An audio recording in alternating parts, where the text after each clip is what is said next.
Well, guys, this is one of the great tragedies of being an older boomer, is the great watermelon fiasco of the current times. Now, I remember a time when you had a watermelon, and when you cut it open, it cracked open, and it was so firm and juicy inside. Now, it did have some seeds, but it was just a good textured melon.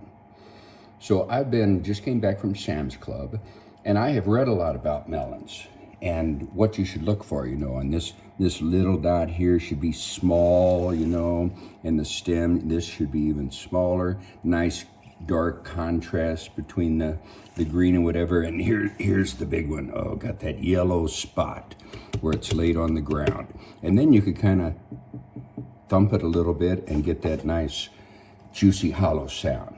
But I've opened these up invariably, and they've always been just trash inside, a bunch of mush. And it's really, I haven't bought a watermelon for 6 months, or this year, because my experience has been so bad with them, regardless of where they are. So I'm going to cut this baby open.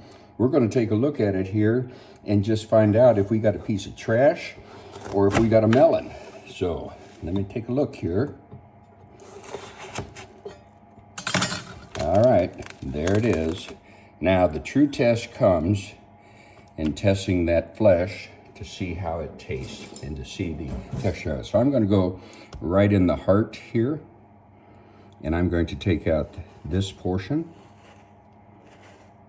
because that ought to be the best part of the whole melon right there, and I'm going to eat it.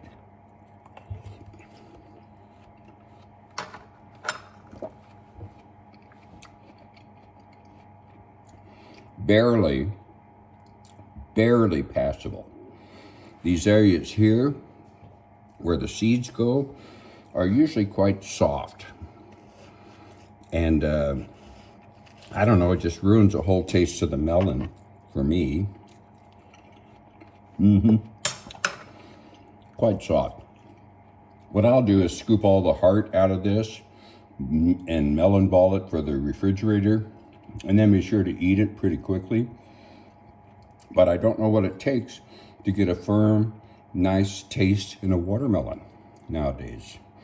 So Sam should let me down again, but every other place that I bought a watermelon has let me down.